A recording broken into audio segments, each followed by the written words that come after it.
Jangan lupa untuk subscribe, share, dan nyalakan lonceng notifikasinya sebagai bentuk dukungan kamu.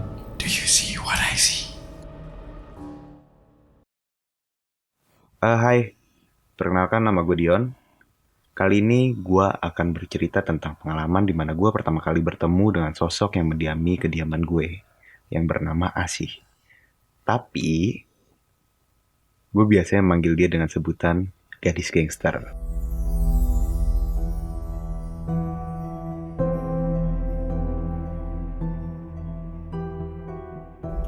Jadi kejadian ini terjadi sekitar 7 tahun yang lalu. Waktu itu, kebetulan gue dan pacar gue habis dari rumah gue, karena nyokap gue minta dia untuk main ke rumah malam minggu gitu kan. Gue dan pacar gue, Feby namanya, berdomisili di kota Depok. Lebih tepatnya di pinggiran kota Depok. Rumah gue di Citayam dan rumah si Feby itu di Sawangan. Saat itu waktu sudah menunjukkan pukul, ya pokoknya sekitar jam 11-an lah. Jam 11 malam dan ini udah waktunya si Feby untuk pulang. Dan tugas gue ya pasti untuk mengantarkan dia gitu. Untuk menuju ke Sawangan dari Citayam ini memiliki 2 rute perjalanan. Di mana yang pertama adalah melalui jalan jembatan Serong, Parung Bingung baru sampai ke Sawangan. Kalau anak Depok pasti tahu deh. Jalan ini sangat ramai karena ya jalan raya, tapi jaraknya itu jauh banget karena muter. Rute keduanya adalah melalui jalan Sasak Panjang. Kalau gue melalui jalan Sawangan tadi, jalan jembatan Serong tadi, jalan raya, itu bisa menempuh waktu sekitar 45 menit. Tapi kalau gue lewat Sasak Panjang, itu cuma makan waktu sekitar 15 menit. Jauh banget bedanya. Jadi makanya gue milih untuk lewat jalan Sasak Panjang. Perlu diketahui, Sasak Panjang ini merupakan jalan yang sangat-sangat gelap karena masih banyak pepohonan, alang-alang, dan lahan kosong. Yang sebenarnya di sana tuh jarang banget lampu di jalan yang lahan kosong itu. Jadi ada spot di mana di kanan kirinya itu benar-benar lahan kosong yang dipenuhi lalang gitu, dan ada lapangan. Itu di situ jarak lampu yang satu dengan lampu yang lain tuh jauh banget, jadi bisa terbilang gelap lah. Dan for your information, daerah Sasak Panjang ini merupakan sarangnya begal. Jadi kalau orang-orang sini bilang itu, kalau misalnya lewat Sasak Panjang, musuhnya itu cuma 2. Kalau nggak setan, ya begal. Kayak gitu loh. Nah, tapi karena gue udah tinggal di Citayam ini selama kurang lebih ya 22 tahun. Jadi ya kayak udah biasa aja gitu jadi. Oke, skip. Akhirnya gue udah mengantarkan Feby ke rumahnya. Berpamitan sama orang tuanya udah, terus ya tentunya sama dia juga dong. Sampai akhirnya saat gue pamit ke dia bilang kalau gue harus berhati-hati karena di jalan tadi dia sempat merasakan bulu kuduknya tiba-tiba merinding. Namun karena gue ngerasa di sana nggak ada apa-apa gitu, dan jadi gue cuma bilang kayak, kalau ada setan aku pukul dia, aku injak batang lehernya. Wede. Iya, soalnya karena bokap gue tuh dari dulu ngajarinnya kayak gitu, untuk berani gitu menghadapi setan gitu. Tapi selain itu juga ya karena pengen gaya aja gitu di depan pacar, masih ya gue harus takut gitu depan cewek sendiri. Nah, sekarang waktu udah sekitar menunjukkan jam 12 malam gitu. Soalnya di sana gue sempat ngobrol-ngobrol dulu sampai ya basa-basi lah, sampai akhirnya gue pulang tepat jam 12 malam. Gue pulang dengan mengendarai motor gue dengan santai, dengan headset yang nempel di kuping yang sudah memainkan playlist yang udah gue putar sebelumnya. Ditambah lagi dengan sebatang rokok yang udah gue bakar pas mau jalan dari rumah Feby tadi. Terus akhirnya gue udah masuki kembali daerah Sasak Panjang ini, dan rokok yang ada di tangan gue ini sekarang udah tinggal setengah batang. Di saat gue sedang jalan dengan santai, ini kondisi benar-benar santai, ya sekitar 40 km per jam lah. Itu tiba-tiba rokok gue yang tinggal setengah itu kayak ketarik sama, kayak rokok gue itu diikat di benang terus ditarik sama orang dari belakang gitu, dari bawah. Itu benar-benar kayak ada yang narik gitu, jatuhnya nggak kayak ketiup angin, Jadi set aja gitu, terus tuh jatuh. Tapi karena ya menurut gue ya udahlah, udah tinggal setengah juga gitu kan, masa ya gue pikirin banget, masa ya gue harus berhenti terus ngambil terus ngisap lagi kan, enggak. Jadi ya udah tuh gue hirauin sampai akhirnya nggak jauh dari sana gue memutuskan untuk berhenti di salah satu teras toko material yang yang udah tutup gitu. Jadi kalau material udah tutup kan terkadang di depan pagar itu ada kayak space untuk orang berhenti gitu lah ya. Nah, di situ gue lagi asik untuk mindah-mindahin gonta-ganti lagu, lihat ngecek handphone, terus mencoba untuk bakar rokok kembali. Tiba-tiba kebetulan juga di seberang si material ini lahan kosong yang ditumbuhi ilalang gitu, yang ilalangnya ya kira-kira sekitar 1 meter lah. Ini jelas banget, ilalang-ilalang itu jelas banget. Dan di saat gue lagi asik gonta-ganti lagu di handphone, tiba-tiba di seberang itu ilalang-ilalang yang gue lihat tadi yang di seberang itu seperti ada yang di kesibak gitu, jadi kayak resek-resek gitu, seakan-akan ada orang atau binatang yang jalan di situ. Gue sempat penasaran dong, ini apaan sih kok kayak ada yang jalan ke gue gitu kan. Feeling gue cuma kalau nggak anjing ya babi gitu, tapi kalau babi kan nggak mungkin ya karena udah jarang gitu, bahkan nggak ada gitu untuk di daerah Citayam. Paling kalau ada ya babi ngepet. Ya paling kemungkinan yang pertama itu anjing. Akhirnya gue tungguin, gue lihat sampai ke pinggir ke pinggir jalan itu. Gue mau lihat nih sampai kelihatan makhluknya nih apa nih. Gue pantengin, gue liatin terus sampai akhirnya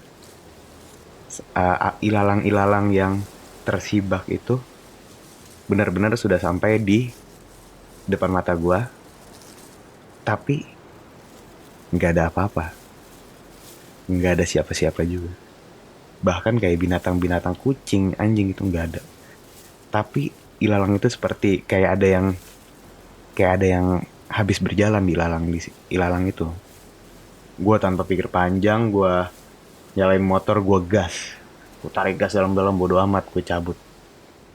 Nah dari situ gue merasa panik dong, gue ngerasa merinding juga lumayan lah. Sampai akhirnya melalui jalan yang namanya kalau orang Citayam pasti bakal tahu, Tugu Macan. Di Tugu Macan ini dari arah Sasak Panjang menuju ke stasiun Citayam itu treknya itu bakal melewati jalan di tengah, kanannya itu empang, kirinya itu pohon bambu. Nah, gua saat lewat situ nggak berani ngebut karena apa? Karena jalanannya rusak. Makanya di situ gue coba untuk pelan. Di saat gue lagi jalan pelan ya sambil ngeraba jalan gitu ya, sambil ngeliat-liat takut ada lubang atau gimana. Tiba-tiba bulu tangan gue merinding. Wah, berasa banget merinding. Dan gue mencoba memberanikan diri untuk melihat ke spion kanan gue. Ternyata ada rambut yang tergerai di jok belakang gue. Gila, gue gak habis pikir tuh, anjir nih rambut siapa gitu kan. Gue sempat kestun selama kurang lebih 1-3 detik lah, karena lumayan panik juga ngelihat rambut itu kan. Sampai akhirnya gue balik lagi, mata gue ini udah mengarah ke jalan lagi, dan di sudut mata kiri gue seperti ada yang memperhatikan. Dan saat gue nengok ke kiri, ternyata di bahu gue ada kepala wanita yang gue nggak ngerti lagi bentukannya kayak gimana. Ya, wah, wajahnya pucat banget, tapi bentuk muka itu benar-benar bentuk muka cewek gitu, dengan matanya yang besar gitu. Gue nggak sempat ngelihat ada bola matanya atau enggak. Pokoknya ya pandangan juga udah mulai kabur gitu, udah mulai panik. Akhirnya gue ngebutnya, bodo amat tuh jalanan rusak mau kayak gimana juga bodo amat. Gue akhirnya ngebut sampai ke rumah gue. Gimana pun caranya gue harus cepet-cepet sampai rumah gue. Sampai akhirnya gue udah mulai deket dengan rumah. Gue belok ke arah gang rumah gue dan akhirnya sampai gitu. Panik banget, sumpah. Sampai akhirnya gue buru-buru nih, gue turun motor, buru-buru gue buka pagar, gue pengen masukin motor.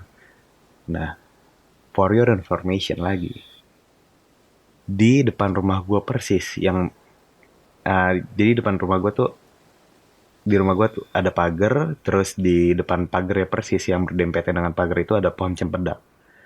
Kalau kalian belum tahu, cempedak itu pohonnya persis banget sama pohon nangka, nggak jauh beda lah. Struktur tanamannya juga kayak gitulah, pokoknya nggak jauh beda. Di saat gue lagi mau buka pagar dan masukin motor, tiba-tiba ada kain yang melayang terbang dari pohon cempedak menuju ke tanah. Wah gila, gue tambah merinding bos. Pas gue tuh bener-bener kayak kestun gitu, gue nggak bisa ngapa-ngapain. Gue memperhatikan itu kain dan ternyata yang turun adalah seorang wanita dengan gue nggak tahu sih pakaiannya lusuh atau gimana, pokoknya nggak jelas. Pokoknya itu jelas kain putih yang menuju transparan gitulah. Dan ini yang nggak bisa buat gue lupa. Wajahnya putih pucat, matanya gelap, lalu di kayak di pinggir matanya itu seperti ada tanah-tanah yang nggak jelas, gue nggak tahu apa itu. Dan yang paling menakutkan adalah dia tersenyum ke arah gue.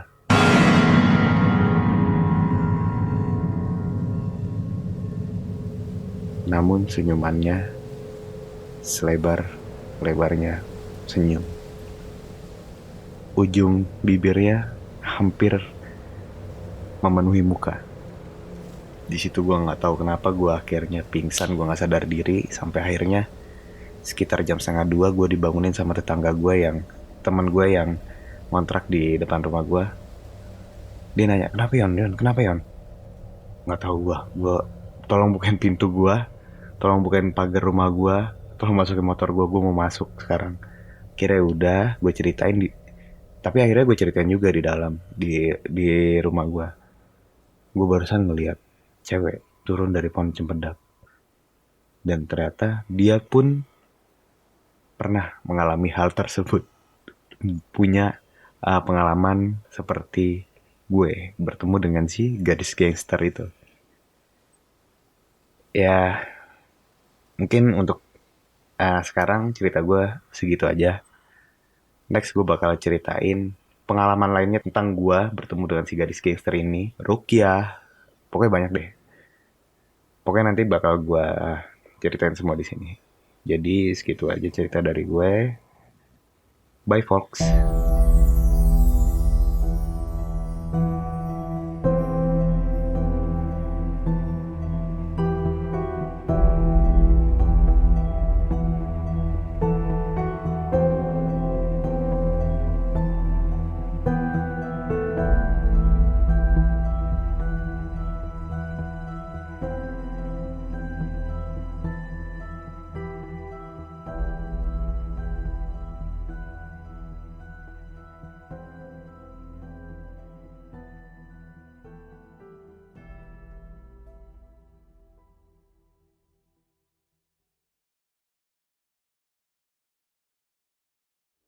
Kamu juga punya pengalaman horor?